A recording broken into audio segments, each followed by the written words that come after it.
higit pang mapalakas ang ugnayan ng kapulisan at mamamayan, nagsagawa ng community outreach program at information drive ang mga tauhan ng Arpicado NCR, katuwang ang DICAD Eastern Police District, Pasig City Police Station at Force Multiplier ng Barangay Pinagbuhatan, Pasig City.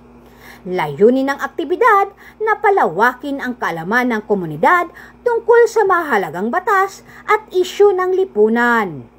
Nagbigay ang kapulisan ng mga lecture ukol sa Anti-Terrorism Law, Safe Space Act, Violation Against Women and Children's Act, Drug Awareness at Anti-Fencing Law. Kasabay nito na mahagi rin ng information, education, and communication materials at food pack sa tinatayang 325 residente ng barangay. Sa kanyang mensahe, binigyan diin ni Police Major Leomar V. Vicente, Admin PCO ng Eastern Police District DICAD, ang kahalagahan ng pagtutulungan ng komunidad at kapulisan upang mapanatili ang kapayapaan at kaayusan sa lungsod. Mga kababayan, magandang umaga. Nandito po kami sa Sitio Ilugin, Barangay Pinagbuhatan, Pasig. At makita nyo naman sa ating likuran, nandito yung mga residente ng Barangay Pinagbuhatan. At tayo ay may community engagement, no? Tayo ay kasalukuyang nagbibigay ng awareness lecture para sa ating mga kababayan tungkol sa BAUSI, anti-bastos law, anti-illegal drugs, terrorism, at mga lecture na pwede na lang pakinabangan para hindi sila maging biktima o kaya maging violator ng batas, no?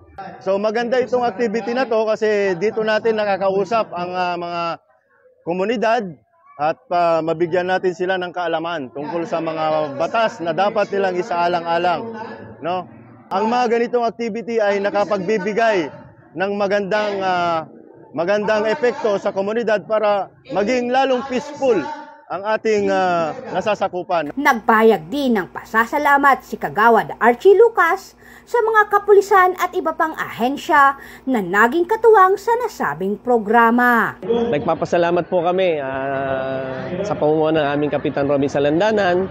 Nagpapasalamat po kami sa Arpicado at dahil napili kami na isa sa benepisyaro ng inyong programa. Gayon din po sa mga kapulisan natin sa Pasig at sa mga Force Multiplier at sa mga tumulong po dito na maging maayos at maging maganda po yung ating programa.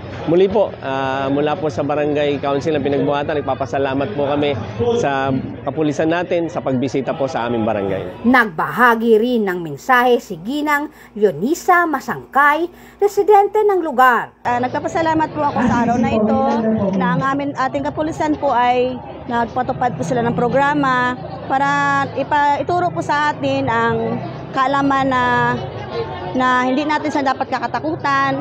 Sila po yung ating partner, kakampi sa buhay. Ang dapat natin katakutan po ay ang mga masamang tao.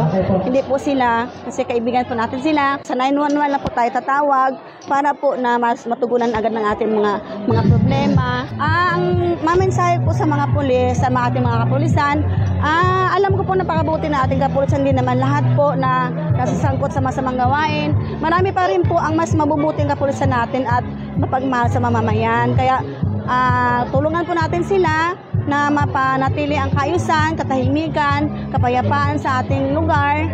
Dahil sila lang po ang ating malalapitan at makakatulong po sa atin. Kaya maraming salamat po sa araw na ito na nandito po sila at marami po kami natutunan sa kanila. At Ginang Monet Balmos, miyembro ng Force Multiplier, ng kanilang suporta at pasasalamat sa proyektong hatid ng kapulisan. Nagpapasalamat pa ako sa mga kapulisan ng Pasig, sa region, sa pagpunta po sa lugar namin sa Barangay Ilugin at pamimigay po ng mga food pack sa mga kababayan natin dito sa Ilugin, sa Pinagbuhatan po. Maraming salamat po sa mga kapulisan natin, lalo na po sa kay Police Colonel Elmo Guevara, kay Police Major Vicente, sa Police Captain Rizal Guevara po. Sa buong kapulisan po, maraming salamat. Sa halip na makilahok sa mga kilos protesta na maaring magdulot ng kaguluhan, hinihikayat ng mga otoridad ang publiko na makipagtulungan at magtiwala sa pamahalaan. Anila, ang tunay na kaunlaran ay mas madaling makamtan kung ang bawat isa ay magiging katuwang sa pagpapanatili ng kapayapaan at kaayusan sa komunidad. Mula dito sa Metro Manila, ako po ang inyong PNN correspondent, Patrolwoman Ivy Corporal, alagad ng batas, tagataguyod ng Balitang Pulis.